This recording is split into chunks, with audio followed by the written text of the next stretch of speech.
qui semble confirmée par une étude américaine publiée en début de semaine. Elle révèle que les femmes enceintes vivant près d'une ferme utilisant des pesticides ont un risque 66% plus élevé d'avoir un enfant autiste. Ces résultats corroborent ceux d'une étude française plus ancienne, datant de 2007, synthétisée par cette courbe. Là, on est avant la période de gestation, le risque est quasi nul évidemment, et quand on rentre dans les 100 premiers jours de gestation, le risque est très accru.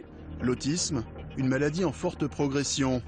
Aux États-Unis, elle touche un enfant sur 68, quasiment 2 fois plus qu'il y a 15 ans.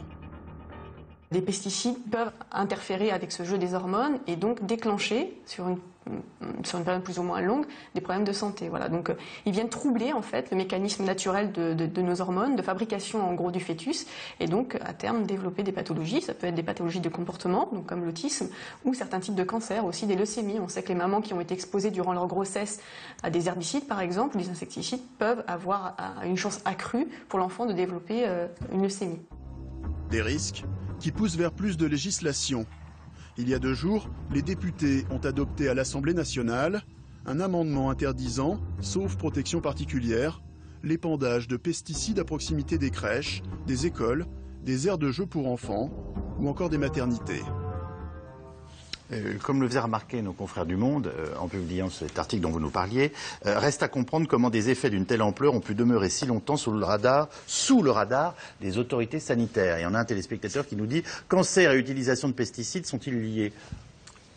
Aujourd'hui, on a des études qui sont très claires là-dessus. Hein. On continue à pas vouloir le regarder. Qu'est-ce que le traité transatlantique actuellement en discussion consistera tout simplement, s'il est accepté dans les termes dont on entend vaguement parler, maintenant, à dire qu'on aura le droit de balancer encore plus de pesticides, encore plus d'hormones dans la viande animale, etc.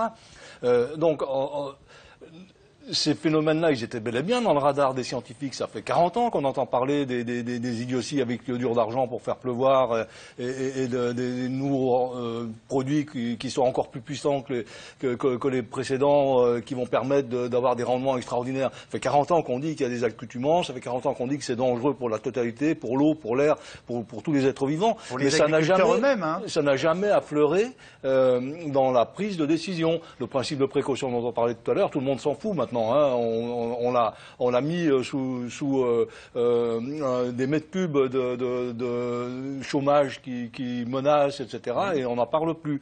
Le problème, c'est que ces phénomènes-là sont des phénomènes qui, en effet, sont extrêmement durables. Il y a des accumulations dans le sol, dans le corps, dans la totalité des animaux et des plantes. Et au bout d'un moment, on paye la note. Est-ce qu'une fois pour toutes,